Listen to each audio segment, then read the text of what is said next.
aroma. Oh, here we go. The first coin flip. Oh, I didn't see it. Oh, I think it was a tail, so it's going to be looking for a basic Pokemon, which in this instance would be fine, other than it becomes a little bit tough when two of your Archeops are prized, right? So it does get a little bit fishy here, and Vincenzo's going to be noticing that pretty early on. Those are probably the first thing that you prize check for. Yeah, just having access to those kind of instant choices of your ability Pokemon like Lumineon to be able to get into the game, to try and get that consistency is so important. Has chosen to go with that Minccino to begin with as well. You know that's a massive threat to the board.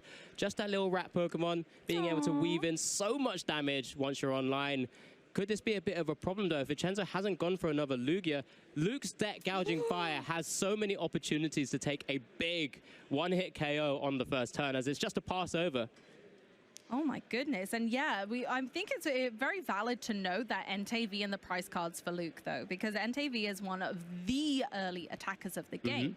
Only running one this time round, a little bit different from last event for Luke, where he did tick it up, I believe, for Leal into two Entei, back down to one this event. So again, talking about that variance of expecting which kind of decks are going to be there and what's going to benefit you more. But yeah, going down to one Entei and it being prized this game means that Luke may not be able to get an attack off this turn. Yeah, so Luke will have to be trying to utilize that Gouging Fire EX attack, a Pokemon that deals humongous amounts of damage just with free energy attachments, so it's not the easiest. We'll need to weave in a number of different energies there to be able to actually attack, and maybe the Magma Basin as well. I guess the lucky good thing for Vincenzo's side, he hasn't fully built out his board yet, so would have reduced the damage from the Entei V as well. Yes. And does have the V-Guard energy. He's chosen to just get that attached already, maybe thinking that's enough to protect himself from that. But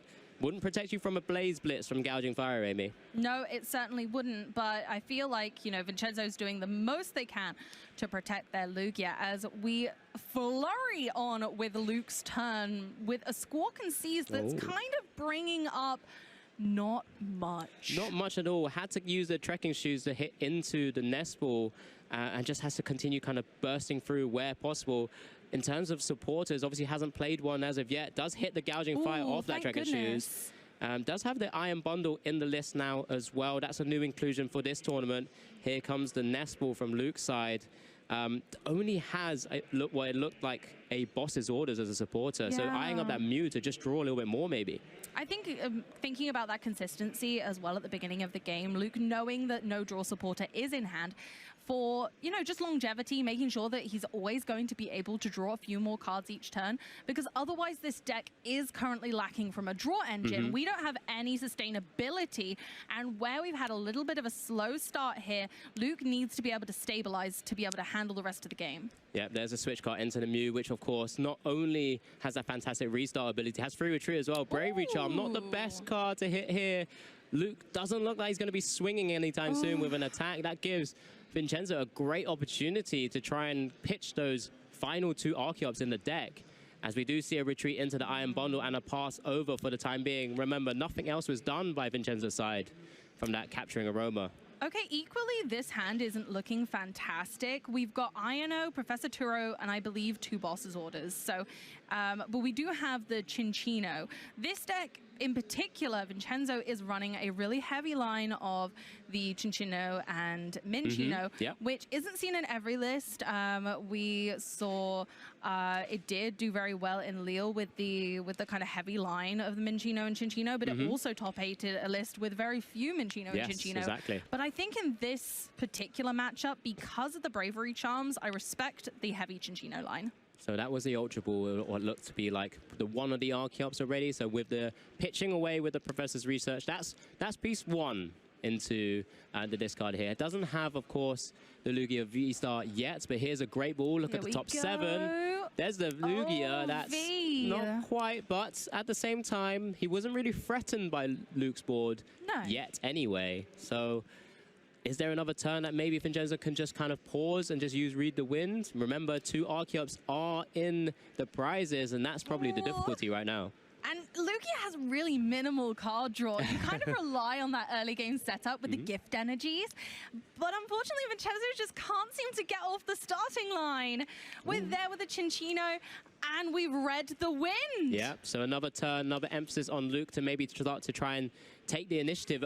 Top decks, the Ultra Ball, being able to pitch down his hand to 0 cards, maybe getting full value out of that restart ability. It's going to be one of those cards that we've already seen already in both the support, actually 2 support Pokemon we're going to see in our community vote that we have going through this weekend as well, Amy. We are so lucky at the moment. We have such a support-heavy kind of format right now that decks like Luke's can exist. If Luke didn't have access to kind of Mew and even Iron Bundle and Squawkabilly, this deck may not be able to be around. So I love it when we're able to have these formats that allow for this really intuitive deck building.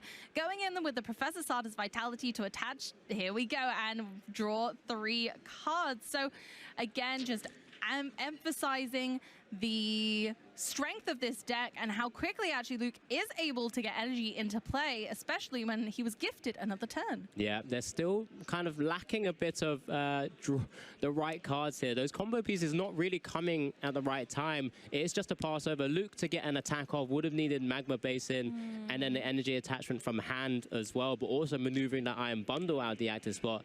We know Vincenzo after this pass did already have Lugia V-Star in hand, but does he have enough to get a second Arceus out here? We're not really too sure. He's eyeing up the Iono. But remember, there's only 1 more left in deck. He has to try and find it to begin with, and then also find a way to pitch it into the discard, and then also try and get that Lugia V-Star going so he can start swinging away. But it's just an Iron Bundle in the active. Luke's not going to be crying too much about that. Oh my goodness.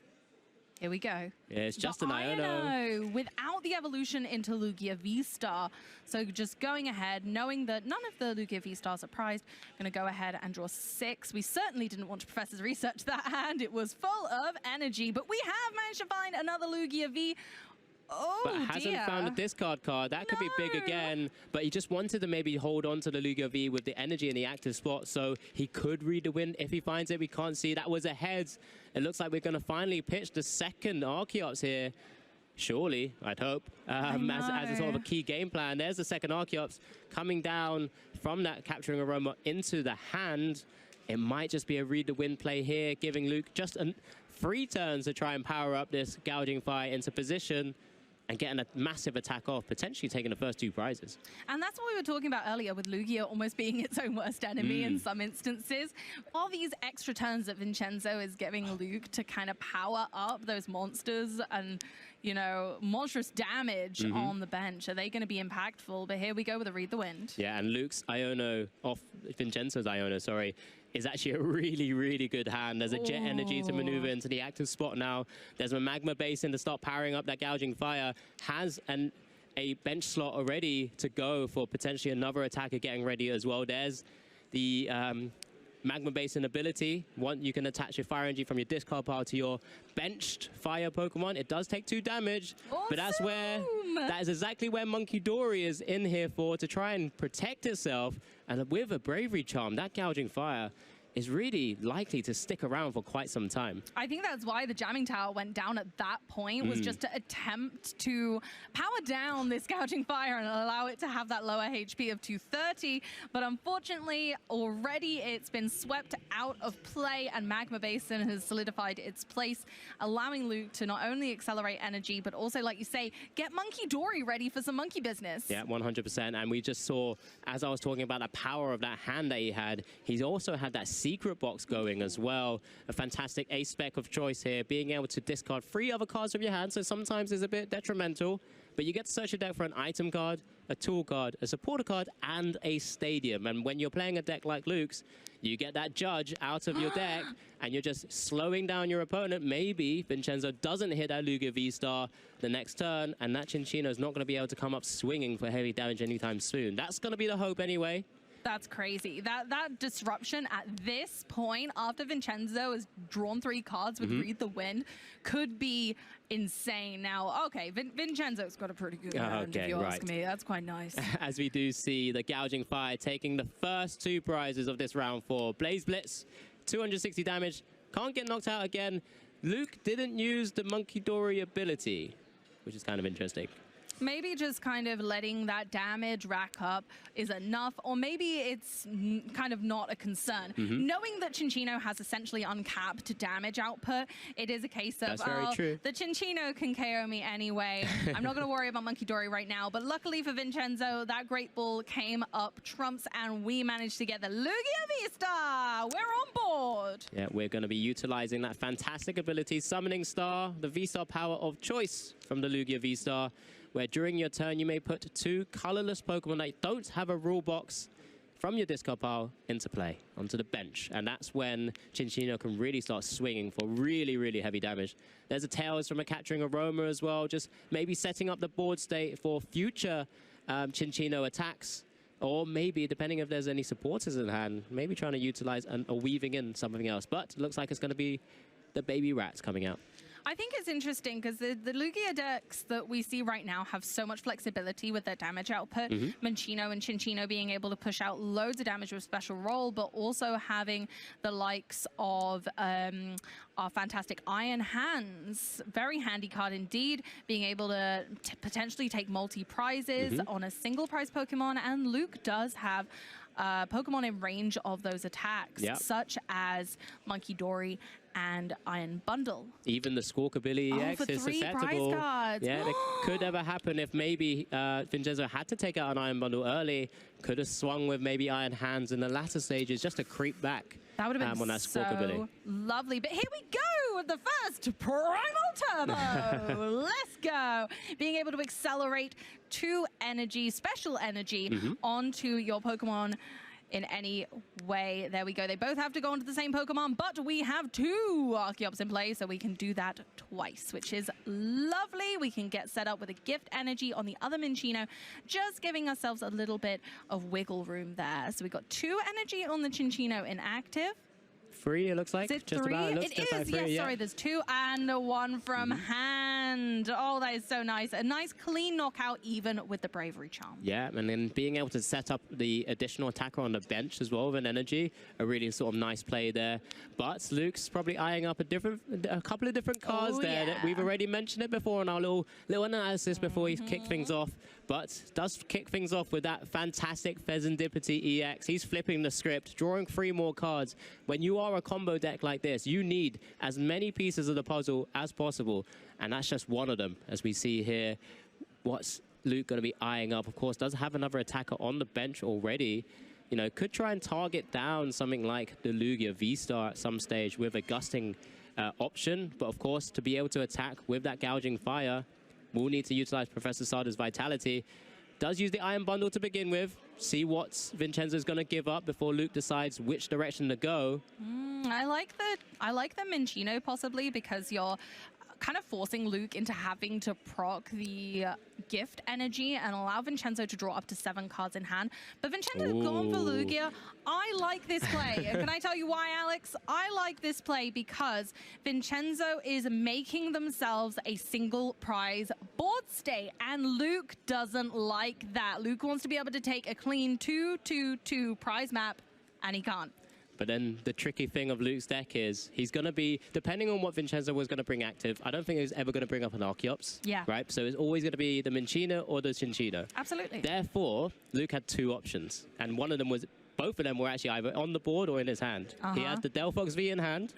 So could have potentially looked to target both the 2 Cinccinos and Minccino's down in 1 turn. That's his 2/2/2 prize race. Or in this scenario where Vincenzo has brought the Lugia V-Star active, Gouging Fire's ready to go with the Sada in hand, the Magma Basin in play, energy to attach, free retreat with the Mew, and then of course the Munkidori to stretch to 280. The combos, Alex, the combos! Absolutely, and Luke here really showcasing once he's going, there's the Munkidori and the active Lugia.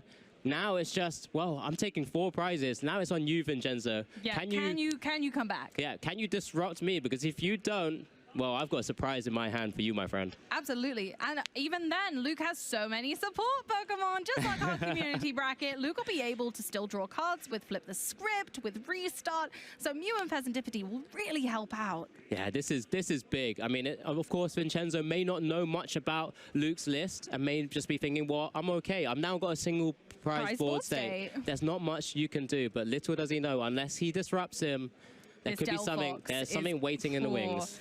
Delphox is really going to make a mess of the board state otherwise, and that damage output is just perfect. Being able to use Magical Fire for 120 damage to the active and a benched Pokemon. Yeah, you do have to, unfortunately, put 2 of those energies into the lost zone, but when you're taking out 2 prizes, and taking 2 prizes, so I should say, it's something that you're willing to do. I think especially considering Luke only has 2 prize cards left to take, I don't think you mind lost zoning that. It's kind of for the win, so... Absolutely, absolutely. But here, Vincenzo's going to do his utmost to try and, you know, just maintain his great, well, what he might think is a good position right now. He will need, because we have such fantastic caster cam, we can give this sort of details, and the viewers at home can see what Luke was kind of playing around with his hand as well. Vincenzo needs to figure out a way to maybe disrupt. There's a Lumineon in hand, but maybe he's just thinking he doesn't want to put that down. He's going for it. This just could going be for big. The knockout. This is huge. Luke probably is feeling quite smug right now. Yeah, he needs that energy switch. I'm not too sure if he has it in hand. I know he pitched one away early. There comes the Delphox Magma Basin for 1 energy. Attachment for the second. But does he have another way to power up? Energy switch from the Munkidori. Incredible energy switch to the active. And there's the 2 cards being lost zones. Oh my goodness gracious. Double Chinchino KO for game 1 to Luke Kirkham. Gouging Fire, you wanted to see it. This is it in action with the best pilot possible. Absolutely. Magical Fire really putting the magical in the